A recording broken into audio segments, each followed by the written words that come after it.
Earth Mike, the host of the longest-running self-produced daily podcast on planet Earth by a guy named Mike Matthews in the land of Ameritopica, broadcasting from podCastro Valley, the last place on Earth. We are broadcasting from Café Anyway, and it is called Mike's Daily Podcast, FFF episode 3199, 3199. I'm going to mention in just a moment how I'm recording this on video, but just ignore me because I'm not. But I did have a cat on my lap the entire show as I was putting it together. I predict this is going to happen because it hasn't happened yet. Because that's all about to happen after I am saying what I'm saying to you now. An interesting little preface. Because I wanted to tell you about this movie that if you were alive in the early O's at the beginning of this century, you will recall there was a movie called Sky Captain and the World of Tomorrow. I think it was called that. With Jude Law. And it had Gwyneth Paltrow in it. And Angelina Jolie was in it for about 2 seconds. She spent 3 days filming it.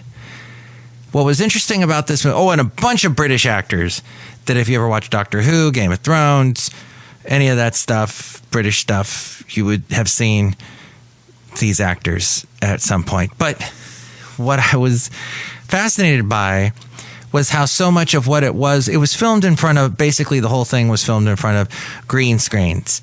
And then the CGI animation was done behind them. And this is early 21st century type CGI, which, we were doing some amazing computer generated images in the 90s. And then all of a sudden the O's come around, the beginning of the millennium and the century, the end of the millennium. And people are just advancing every year by miles and miles and miles, how much the sharper quality, the intricate images, how things flow. But still, no matter how good they get it, there's still that uncanny valley where you're watching it going, no, that doesn't look real. Well, Sky Captain wasn't meant to look real because it was so groundbreaking. It was so ahead of its time. And it was also trying to do this artistic thing. Kind of like, what was that movie that featured Bruce Willis it was all black and white and very violent and Jessica Alba was in it. That kind of thing was what it was happening but this is before that. And it wasn't as violent. Had these clunky robots. There was these big blimps and dirigibles that kind of looked like World War II, but with advanced technology like laser guns. And I watched a thing reviewing Sky Captain and the World of Tomorrow, and it just occurred to me how every single Marvel or DC Comics or Star Wars movie looks just like that, only better, but still this whole acting in front of a green screen, which causes actors not to be able to react as well as they would if they were actually standing in the room with these immense objects. They've tried to do things to make it so that they can act a little bit better against not just a green screen, but something else there. You had in I guess around that same time was the Lord of the Rings movies. And certainly Peter Jackson did a great job with doing a lot of practical effects mixed in with these computer-generated effects. The one thing that just occurs to me when briefly mentioning Game of Thrones, George R.R. Martin was the guy behind Game of Thrones. And then he got together with the late Robert Redford and created this show called Dark Winds, which is on AMC, American Movie Channel, which of course brought us things like that zombie show and the Mad Men and all that. But this Dark Winds is fascinating, takes place somewhere in the 70s on a Native American reservation, and there's a murder and there's some supernatural stuff going on. And we watched the first 2 seasons, and now they've got the 3rd season on Netflix. And we're watching it. There's Robert Redford and George R.R. Martin sitting there in a jail cell doing a quick cameo. They're playing a chess game. And of course, the chess game has knights, you have your knight figurine, the pawns, and you have the kings and the rooks and all that. That's all very Game of Thrones-ish, so it's funny that they picked that as their cameo to use as their cameo. What they're in jail for, we don't know. What their characters' names are, we don't know. We just see them and immediately know, oh yeah, they threw themselves into this because they helped create the show. And it might have been the last thing that Robert Redford ever filmed, is what I was thinking about, and how that might have been the last moving images we had of him on the big screen, which is actually the little screen as you're watching it there, even though it's on the American Movie Channel. And we're going to talk about movies in a little bit, as well, as this has not happened yet, and me not videoing any of this because I forgot to press start on the videoing recording thing. That's why I don't do video stuff. It's a podcast. Podcast shouldn't have anything to do with video. You know what? One other thing to just complain about, and I'm sure this appeals to any age, is the high prices when trying to get something to eat when you're eating out at a restaurant or anywhere these days. Coffee, burgers, burritos, they're getting pricier. I spent about $12 on a very simple burrito last night, a Chile Verde burrito in Berkeley, where things might be slightly cheaper for the students there, food-wise, slightly maybe, but I didn't order any sour cream with it, guacamole, or cheese. And what was interesting was there were some students sitting at a table that when they got up, I noticed that they had left so much food on the table. There was a half-eaten burrito. I'm thinking, aren't you starving? Don't you want to take that home with you? Don't you know the prices are so huge? They didn't know anything, apparently, that there are high prices. They weren't aware of that. They didn't know anything about that. But it is true that inflammation, how about just, well, inflation causes inflammation in my brain, but inflation remains the top pain point for restaurants, and they're passing the costs on to you and me, the diners. If you think your burger, burrito, or cold brew already cost too much, brace yourself, because restaurant groups say they would have to raise prices by 30% just to stay profitable amid rising costs. Nearly half of restaurant operators said they plan to increase menu prices if inflation, tariffs, and labor costs continue to climb. To maintain a modest 5% profit margin, the average restaurant needs to raise prices by a little over 30%. Grocery stores have sharply increased their prices in recent months. If a burger that previously cost $12 in the restaurant, now it's going to cost at least $15, maybe $16. A $10 burrito is going to rise up to over $12. So goodbye $11 burrito that I had the other day with no frills on it. This must not even register with the students today, with the young people, if they're just leaving burritos and all kinds of food on the table. And in the olden times, Henry VIII, he had a massive feast, and apparently he liked to eat alone, and servants would bring him a bunch of food, and he would eat a little bit of it because he wanted to keep his girlish figure. That's a joke from the, what was it? The Keep My Girlish Figure. It was some kind of beer commercial back in the 80s. But, he wanted to stay slim. So he would give the food to the people that were waiting outside. That's some kind of thing, that alms and all of that. And he would give the food to them. And there is a saying that we came up with. They called it the dole. And that's the food that he would give to them was called dole. And so what they say when you say, I'm on the dole, that's what it's referring to, is that, you're still going through a tough time. You're on the dole. Okay. And coffee jumping up from $4.75 up to at least $5.20. Expect consumers to trade down toward quick service, limited menus, bundled deals, and promotions as this continues.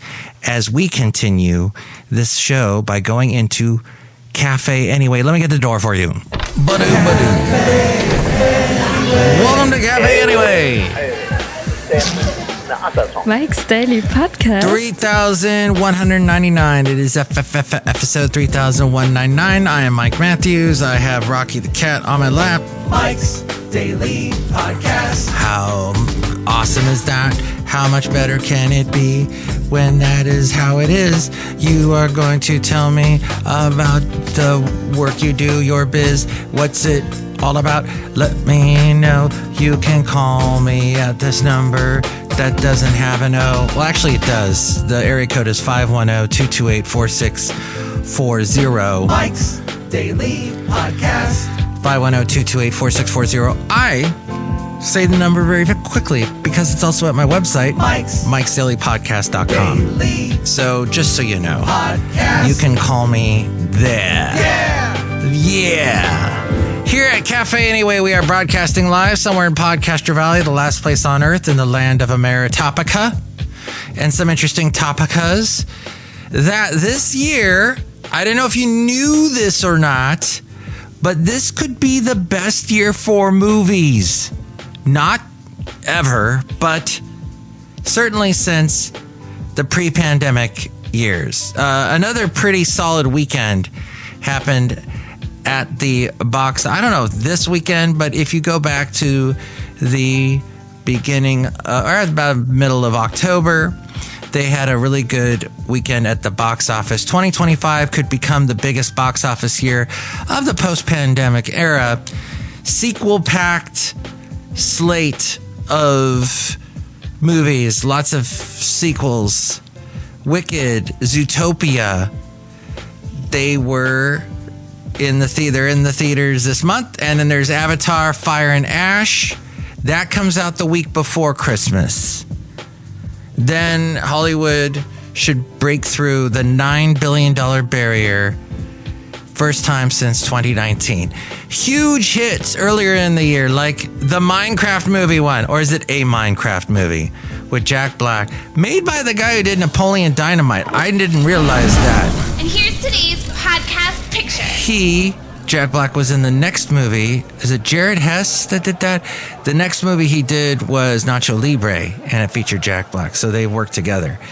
That grossed about $957 million worldwide. Oh, wait. Actually, round that up. 958. The podcast picture is of Rocky the Cat, who's sitting on my lap at the moment. You can see the video to this podcast, which is extremely boring, but you can go to mikesdailypodcast.com to see that. But the podcast picture is there as well. The late great Basil the Boxer would have been, wait, Mike, you've got a cat now? What's that about? Although I asked Rocky today, point blank, if he wants a dog. He's already got a cat. He's got Patches the cat who comes by.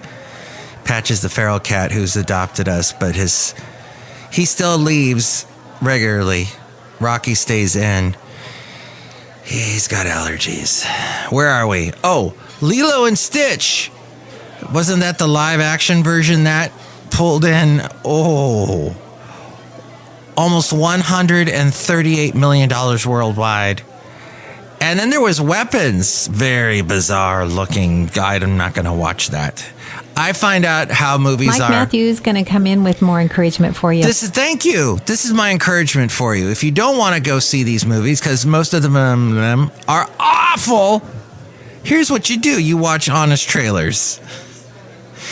The humor is a little bit on the blue side, as we used to say, but you know, it gets the point across as to what these movies are, like Weapons and Sinners. They both captured moviegoers' attention with the horror and all that stuff. The horror. Of course, if you adjust for inflation, considering ticket prices are 20 to 25% higher than they were in 2019, more reasons for me not to go to the movie theater. The big picture figures don't look so dazzling if you figure that in. I got that from Rob Black. I produce his podcast. He's heard on AM 1220 KDOW. That's a wonderful station that'll make you shout and almost yodel. He's on Monday through Friday at 5 p.m. and he's on Cron TV Monday through Thursday in the 9 o'clock hour. But yeah, I hate going to movies now. I don't go. I haven't spent any money on a movie in decades, I think it is now. And I understand when you're younger, movies are cool and you go with your friends, and that's what we did a lot of in the 80s. And I saw a lot of really awful movies in the 80s. Terrible. Oh my gosh. You know, we think back to the 80s like they were some halcyon days, but dang, the movies in the 80s weren't the best. You look. Oh, you almost had it. What I'm trying to tell you, quicker than that. if you look back at some of these, go back and look, you'll go, yeah, that didn't age well. Those words will come out of your mouth more than once. That didn't age well. How did they get away with that back then? Would be the other thing you ask. So people ask me here at Café Anyway, Mike, you know, you're at a cafe and all those people are talking behind you. Does that bother you at all? No, I love it. I love it. I love the fact that they're all talking and just doing their own thing. That's life, isn't it? Everybody's doing their own thing. You know, Jeff Goldblum once said to keep your eyes on your own paper. I think what he meant by that was that's why he's so odd in the way he is. I just saw on the news that you're thinking about leaving. What happened? Jeff Goldblum's not leaving acting, is he? But you know, he's definitely carved out a persona that he then just plays in every single movie. Then there's Taylor Swift. Okay, so that Life of a Showgirl made history by selling 4 million copies in its first week. That included album sales and streaming activities. That is the biggest first week in modern music history. You just lived right through it, folks. That's amazing. I started my career in radio. I want to weaponize my pronouns. What are pronouns? Back when you could weaponize pronouns and nobody knew what a pronoun was. But that was... I was back then playing music. Thought, okay, the Michael Jackson singles that were huge and still get played a lot on 80s radios. We go outside a Cafe Anyway where we bring you Mike's Daily Podcast. Somewhere in Podcastro Valley, the last place on earth in the land of Ameritopica. That's where we're broadcasting from. Cafe Anyway. Your songs from Madonna, Whitney Houston, Prince still get played often. But they didn't sell 4 million copies in their first week. And Taylor Swift was the first one to do that. Anyway. Cafe Anyway. She has 2 new projects at Disney+. A 6-episode behind-the-scenes docu-series about her landmark Eras Tour, titled Taylor Swift, The Eras Tour, The End of an Era. Okay. I guess that's 2 different... Is that 2 different ones? Oh, there's 6 episodes? Okay. But she's got 2 projects. All right, that's all the brain power I want to put into that story. I will tell you that I did watch her Americana Girl thing, that documentary that came out about 3 years ago, and found that interesting. I don't need to see any more docuseries or docudramas or mentaries or whatever. I'm not going to be rudimentary. I'm just going to leave it and say, hey, I need to calm down. Half of Gen Z chooses resale items over new stuff. More than half of Gen Z consumers and 44% of their slightly older generational friends, millennials, choose secondhand products over new ones most of the time. That certainly was me when I was their age. The total U.S. e-commerce resale market, maybe call it e-commerce, will reach an estimated 64 billion, a little over $64 billion this year. This is the HAL 9000. Oh, hell. You are listening to Mike's Daily Podcast. Hal, let me finish coming this. to you from Cafe Anyway. Let me finish in this. PodCastro Valley. Let me finish this story, Hal. I'm sorry, Mike. Please. I'm afraid I can't do that. Let me finish this story, Hal. I'm afraid I can't do that, But Mike. Hal, let me finish the story. Mike. Just finish it. Mike. I just have a couple more words. Mike. One word? That's it? Okay, a little over $64 billion in 2025. $92 billion in 2 years, according to Research and Markets for the resale market. Fascinating. So I love that. I hate the fact that people throw stuff away. Once upon a time, and I'm talking to you folks that are in your late 60s, okay? Boomers, okay? Okay, and that's a boomer thing. It's to say the word okay after stuff. If you're a millennial, you say right. But what I'm saying as a Gen Xer is we threw too much stuff out. We threw entirely too much stuff out. We clogged up those landfills. We threw out stuff that was recyclable. We threw stuff in the recycle bin that was not recyclable. We are consumers. You can use your damn it if it's easier. Don't worry, I will cross my eyes so I can't see your secret code. We go to Target, buy all kinds of stuff, then throw it in the trash. It's ridiculous how we don't repurpose stuff.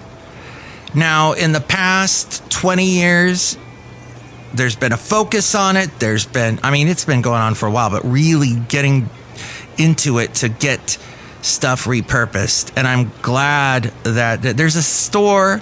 And I'd never seen anything like this until I moved to the Bay Area. In Oakland, it's called the Restore. So there's this thing of just, hey.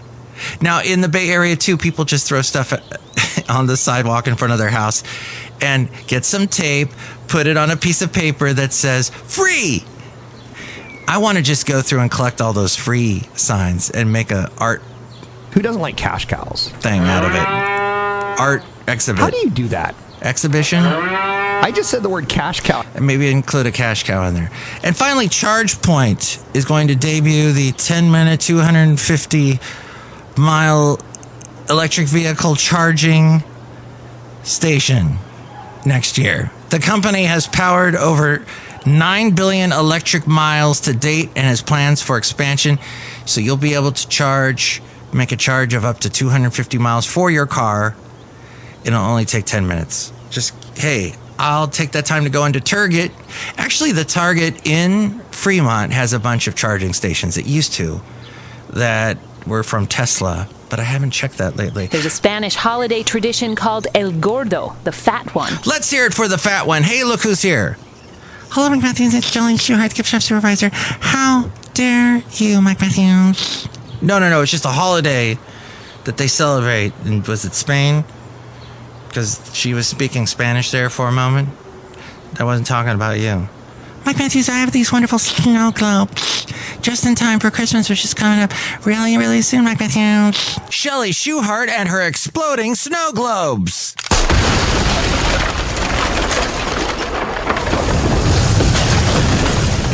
Wow, it is so amazing how just as soon as Halloween... It was kind of scary. It was kind of scary, Halloween.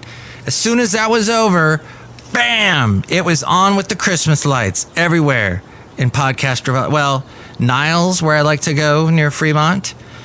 Technically in Fremont, they had all their Christmas stuff up. I found some places near my street have beautiful Christmas lights up. I'm tempted to put mine up. And there was somebody that I was watching that runs a big thing somewhere, some big thing, and said, yeah, as soon as Halloween's over with, we go right to Christmas, the Christmas stuff up. And that I need some turntables, Mike, if you're going to say it like that. Right, Christmas stuff up, Christmas stuff up, Christmas stuff up, turntables. No, I mean, it's just, yeah. Now, if they go before Halloween, that gets annoying. But you know what I want to do? I want to make Halloween a new holiday, call it Valloween. So it just goes straight from Halloween to Valentine's Day. We don't even have to worry about all this, commercialization of Christmas stuff. We just jump straight to Valentine's Day, which is also already a commercialized holiday. We just go straight to that. And that's my plan. Halloween. I know I had to sing it one more time. Great song from Steve Winwood. Call on me, Halloween. Now we're done. Oh, wait. Except for this. I can't make this up. Oh, Mike, this is Floyd the Floorman. And this is John Deere, the engineer. Yes, Mike, you like to talk about that strange holiday that you made up that doesn't exist, kind of like Festivus. Yeah, we're not even to Thanksgiving. Thanksgiving is word I was wanting. And yes, we're already talking about Christmas. So, but I think to a lot of people, they've just molded Thanksgiving to Christmas. In fact, I will be posting some Christmas-related pictures since over the weekend in Castro Valley, we had the Castro Valley Parade of Lights, where there are a lot of floats that have a Christmas holiday-themed Christmas light type thing, Santa's workshop type thing going on. So that is just, we're just used to that in podCastro Valley, is what I'm saying. But what do you think about all of that? Right. You can give me a call if you're a millennial that says right a lot, or if you're a boomer that says okay after everything. Okay. We can just whatever find out together by calling this number. Call Mike at the Café Anyway hotline. Area code 510-228-4640. And with all things having to do with Mike's Daily Podcast, they're on the camera, on the video, if you can catch it, mikesdailypodcast.com. Got Rocky the cat on camera, on the lens. Lens is looking at him, thus filming him onto Twitch. But there's a link there at mikesdailypodcast.com. But you got to watch this while the show is still fresh. If you try and find it 2 weeks from now, you won't find it. So there you go. And with all things having to do with Mike's Daily Podcast, we go to the main frame and hear from A-Frame. Thank you for listening to Mike's Daily Podcast. That's enough. Put down the mic. Mike's Daily Podcast is written and produced and performed by Mike Matthews. His podcast is super easy to find. Download or listen to his show and read his blog at mikesdailypodcast.com. Email Mike now at mikesdailypodcast@gmail.com. See you tomorrow. Bye.